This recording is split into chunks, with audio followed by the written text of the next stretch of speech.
Operations on matrices, matrix की addition कैसे होती है? Addition of two matrices can be added if both have same orders. Two matrices तब add हो सकती हैं अगर उन दोनों के आर्डर्स सेम हों।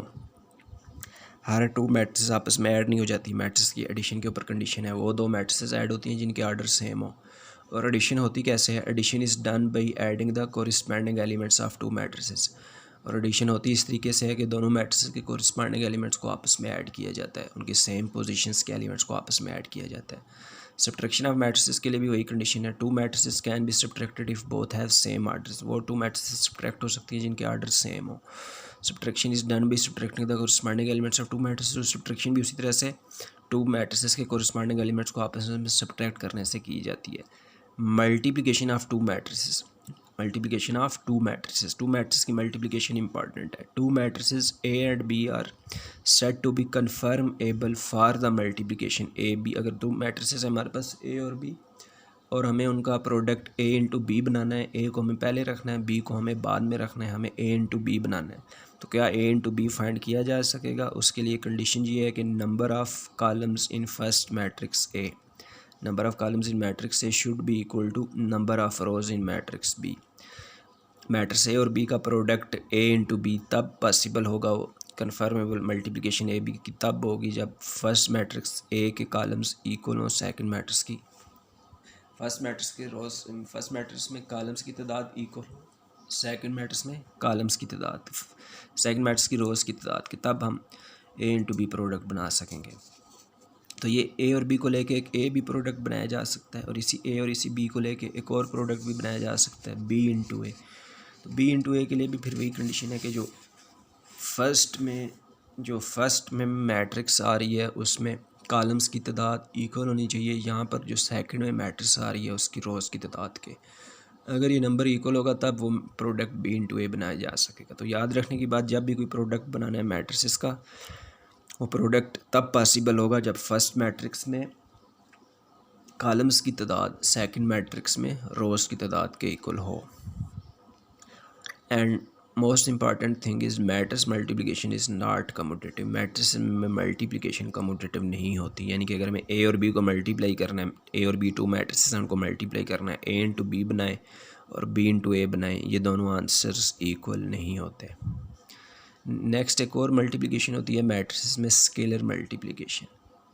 ये जो भी नंबर 3 में बात कर रहे थे वो थी टू मैट्रिसेस की म्यूचुअल मल्टीप्लिकेशन। अब है स्केलर मल्टीप्लिकेशन। स्केलर मल्टीप्लिकेशन ये है कि अगर एक मैट्रिक्स एक नंबर से मल्टीप्लाई हो रही है, मैट्रिक्स एक स्केलर नंबर के से मल्टीप्लाई हो रही है, यहाँ पे मैट्रिक्स से मल्टीप्लाई नहीं होने लगी, मैट्रिक्स एक नंबर से मल्टीप्लाई होने लगी है, ये मल्टीप्लिकेशन कैसे होगी? तो ये मल्टीप्लिकेशन ऐसे होगी कि जो बाहर नंबर लिखा हुआ है के, ये मैट्रिक्स के हर एलिमेंट से उसी की जगह पर मल्टीप्लाई हो जाएगा, के मैट्रिक्स के हर एलिमेंट से उसी की जगह के ऊपर मल्टीप्लाई हो जाएगा। नेक्स्ट ऑपरेशन है ट्रांसपोज ऑफ अ मैट्रिक्स। तो ये तो इस वन स्टेप का प्रोसेस होता है। Transpose of a matrix A is denoted by A पर पावर, ए की पावर में टी डालते हैं, इस सिंबल को पढ़ते हैं transpose of matrix A, and is obtained by interchanging rose into columns और कॉलम्स इनटू रोज। कोई मैट्रिक्स ए है, उसके ट्रांसपोज की ये नोटेशन है, और इसका काम क्या है कि ये रोज़ को कॉलम बना देती है। ये फर्स्ट रो को फर्स्ट कॉलम में कन्वर्ट कर देंगे, सेकंड रो को सेकंड कॉलम में कन्वर्ट कर देंगे, तो ये मैट्रिक्स जो है मैट्रिक्स ए की ट्रांसपोज कहलाएगी। तो ट्रांसपोज ऑफ अ मैट्रिक्स कैसे मिलती है? ओरिजिनल मैट्रिक्स के रोज़ को हम कहें कि कॉलम्स में इंटरचेंज कर देने से, या हम कहें कि कॉलम्स को रोज़ में इंटरचेंज कर देने से एक ही बात है। और उसकी नोटेशन क्या है कि जिस मैट्रिक्स का ट्रांसपोज है उसके नेम पर टी डाला जाता है। नेक्स्ट ऑपरेशन है एडजॉइंट ऑफ 2x2 मैट्रिक्स। अगर कोई मैट्रिक्स ए हमें गिवन है ए बी सी डी, इसका जो एडजॉइंट है उसको ए डी जे ऑफ ए लिखा जाता है, इसको पढ़ते हैं एडजॉइंट ऑफ ए। और ये आता कैसे है? फर्स्ट और लास्ट एलिमेंट की पोजीशन चेंज करते होते हैं, ए और डी की आपस में पोजीशन चेंज कर देंगे, और सेकंड और थर्ड एलिमेंट के साइंस चेंज करते होते हैं। ये प्लस बी माइनस बी हो जाएगा, ये प्लस सी माइनस डी हो जाएगा। ये है adjoint of 2x2 order matrix का। Determinant of 2x2 order matrix, अगर कोई अगेन एक मैट्रिक्स है 2x2 आर्डर की ए, उसका जो डिटर्मिनेंट है उसके पहली बात है ये सिंबल है डी, डी टी ऑफ ए लिख लें शॉर्ट फॉर्म में, इसको पढ़ते हैं डिटर्मिनेंट ऑफ मैट्रिक्स से या ये वाला सिंबल डाल रहे हैं, मतलब ए लिख के उसके ऊपर बार डालें, इसका भी डिटर्मिनेंट ऑफ ए पढ़ते हैं। और ये गिवन बाई ये आता कैसे है, क्रॉस में एलिमेंट्स को मल्टीप्लाई करते हैं, ए को डी से मल्टीप्लाई करते होते हैं, माइनस का साइन बी को सी से मल्टीप्लाई कर देते होते हैं।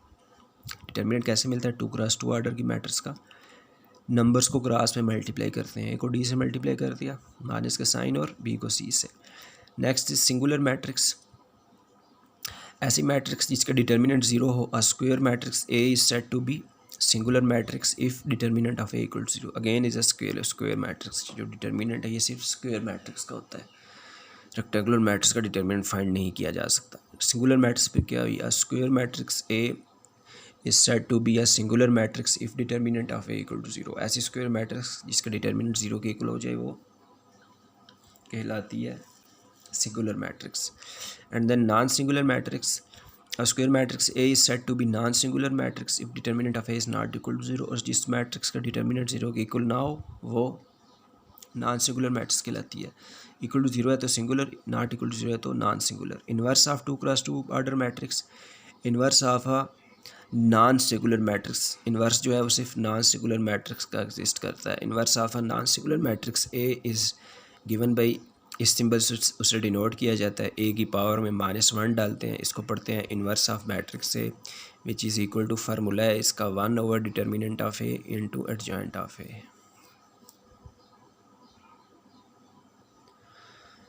अब हम एक्सरसाइज नंबर 3.1 स्टार्ट कर रहे हैं स्मार्ट सिलेबस को फॉलो करते हुए।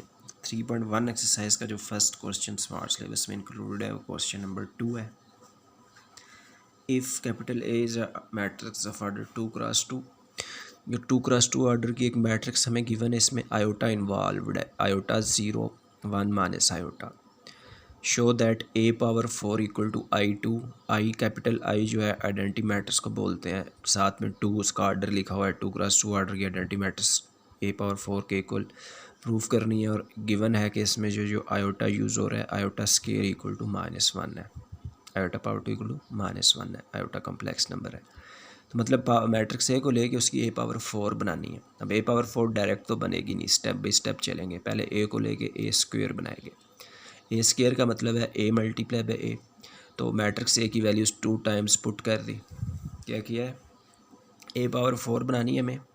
तो ए पावर 4 डायरेक्ट तो नहीं बनेगी, स्टेप बाई स्टेप चलेंगे। पहले ए को लेके ए स्क्वेयर बनाएंगे, ए स्क्वेयर लिखा हमने, ए स्क्वेयर का मतलब है A multiply by A, 2 times ए आ गया तो 2 टाइम्स ए की वैल्यू भी पुट कर दी, ये जो क्वेश्चन में मैट्रिक्स गिवन है ए की वैल्यू 2 टाइम्स पुट कर दी। अब हमें ये वाली मल्टीप्लिकेशन करनी है, ये वाली मल्टीप्लिकेशन करनी है, 2 मैट्रिक्स की मल्टीप्लिकेशन है। क्या ये 2 मैट्रिक्स मल्टीप्लाई हो सकती हैं? उसके लिए हमें फर्स्ट मैट्रिक्स में कॉलम्स काउंट करने पड़ेंगे, 2 कॉलम्स हैं। सेकंड मैट्रिक्स में रोज़ काउंट करनी पड़ेंगी, 2 है। तो ये तादाद इक्वल है, इसके कॉलम्स की तादाद इसके रोज़ की तादाद के बराबर है, तो ये मल्टीप्लिकेशन हो सकती है। अब ये मल्टीप्लिकेशन करेंगे कैसे, फर्स्ट मैट्रिक्स की फ़र्स्ट रो लेनी है, इसको सेकंड मैट्रिक्स के हर कॉलम से बारी बारी मल्टीप्लाई करना है। पहले इस फर्स्ट रो की मल्टीप्लिकेशन इस फर्स्ट कॉलम से, इस रो की मल्टीप्लिकेशन इस कॉलम से। तो जो रो का फर्स्ट एलिमेंट है आयोटा, ये मल्टीप्लाई हो जाएगा कॉलम के फर्स्ट एलिमेंट आयोटा के साथ, प्लस का साइन डालेंगे। और जो रो का सेकंड एलिमेंट है ये मल्टीप्लाई हो जाएगा कॉलम के सेकंड एलिमेंट के साथ, 0 मल्टीप्लाई पे 1, 0 मल्टीप्लाई पे 1। इस रो की मल्टीप्लिकेशन हमने इस कॉलम से कर ली, ये हो गई। फिर कुछ जगह खाली छोड़ी जाती है, फिर इसी रो की मल्टीप्लिकेशन सेकंड कॉलम से की जाएगी। ये जो रो का फर्स्ट एलिमेंट है आयोटा, ये मल्टीप्लाई होगा कॉलम के फर्स्ट एलिमेंट 0 के साथ, प्लस का साइन डालेंगे। और जो रो का सेकंड एलिमेंट है 0, ये मल्टीप्लाई होगा कॉलम के सेकंड एलिमेंट माइनस आयोटा के साथ। और अभी इसके कॉलम्स कंप्लीट हो गए हैं तो मैट्रिक्स की ब्रैकेट को क्लोज कर देंगे। फिर फर्स्ट मैट्रिक्स की सेकंड रो लेनी है, सेकंड रो की मल्टीप्लिकेशन फर्स्ट कॉलम से और सेकंड रो की मल्टीप्लिकेशन सेकंड कॉलम से करनी है। सेकंड रो की मल्टीप्लिकेशन फर्स्ट कॉलम से करें तो 1 मल्टीप्लाई बाई आयोटा हो जाएगा, प्लस का साइन। और जो रो का सेकंड एलिमेंट है माइनस आयोटा, ये मल्टीप्लाई हो जाएगा कॉलम के सेकंड एलिमेंट 1 के साथ, माइनस आयोटा मल्टीप्लाई बाई 1। फिर इसी रो की मल्टीप्लिकेशन सेकंड कॉलम से करनी है, 1 मल्टीप्लाई बाई 0 हो जाएगा, प्लस का साइन। और जो रो का सेकंड एलिमेंट है माइनस आयोटा, वो कॉलम के सेकंड एलिमेंट के साथ मल्टीप्लाई हो जाएगा, बीच में प्लस डालेंगे। और अब ये हर जगह पे ना 2 ब्रैकेट्स बन रही होंगी।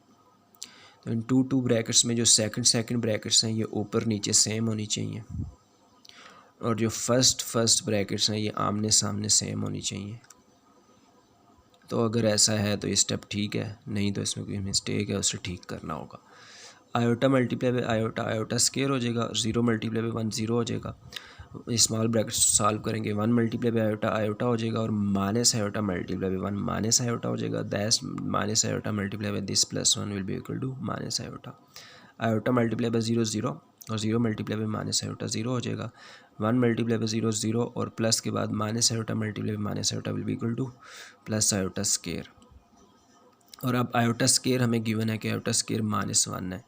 इस आयोटा के स्केयर की जगह हमने -1 लिखा। 0 + 0 will be equal to 0, iota minus iota will be equal to 0, और again iota square equal to -1 है, ओनली -1 रह जाएगा। ये ए स्केयर का आंसर आ गया। ये हमने ए स्केयर बना लिया है। फिर हमें a⁴ बनाना है finally. Now we can write, अब हम a⁴ की तरफ आ रहे हैं। a⁴ को A square multiply by A square लिखा जा सकता है ना। तो ए स्केयर की हमने वैल्यू फाइंड कर रखी है। अब ए स्केयर की वैल्यू इसकी जगह और इसकी जगह, यानी कि ये स्केयर की वैल्यू 2 टाइम्स पुट कर दी है।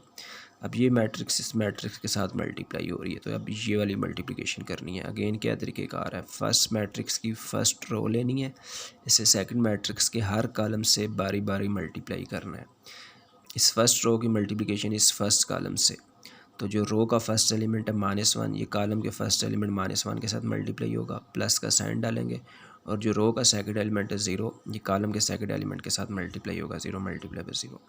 फिर इसी रो की मल्टीप्लिकेशन सेकंड कॉलम से करनी है, -1 मल्टीप्लाई बाई 0 हो जाएगा, प्लस का साइन, और रो की मल्टीप्लिकेशन रो के सेकंड एलिमेंट को मल्टीप्लाई करेंगे कॉलम के सेकंड एलिमेंट के साथ, 0 मल्टीप्लाई बाई -1 लिखाएगा। जब इसके कॉलम कंप्लीट हो जाए मैट्रिक्स क्लोज। फिर फर्स्ट मैट्रिक्स की सेकंड रो लेनी है, सेकंड रो की मल्टीप्लिकेशन फर्स्ट कॉलम से 0 मल्टीप्लाई बाई -1 होगा, प्लस का साइन, जो रो का सेकंड एलिमेंट है ये कॉलम के सेकंड एलिमेंट से मल्टीप्लाई होगा, -1 मल्टीप्लाई बाई 0। फिर इसी रो की मल्टीप्लिकेशन इस कॉलम से 0 मल्टीप्लाई बाई 0 होगा, और प्लस का साइन, और जो रो का सेकंड एलिमेंट है ये कॉलम के सेकंड एलिमेंट से मल्टीप्लाई होगा, यानी कि -1 मल्टीप्लाई बाई -1। सॉल्व कर देंगे, -1 multiply -1 + 1, 0 multiply by 0 0, 0 multiply by -1 0, -1 multiply by 0 0, again 0 + 0 और 0 + 1 हो जाएगा, और इसे सॉल्व करें 1 0 0 1 हो जाता है। तो यही तो होती है 2x2 ऑर्डर की आइडेंटिटी मैट्रिक्स, जिसके प्रिंसिपल डायगोनल के एलिमेंट्स +1 हो और नॉन डायगोनल एलिमेंट्स सब 0 हो, उसी को आइडेंटिटी मैट्रिक्स बोलते होते हैं। डेफिनेशन हम देख के आए हैं। तो ये जो है ये I2 के इक्वल है, इसकी जगह पे हमने I2 लिख लिया, चूँकि उसने I2 का नेम दिया हुआ है। 2x2 ऑर्डर की आइडेंटिटी मैट्रिक्स को I2 का नेम दिया जाता है। तो यही तो राइट हैंड साइड पे लेके आना था। This is proved.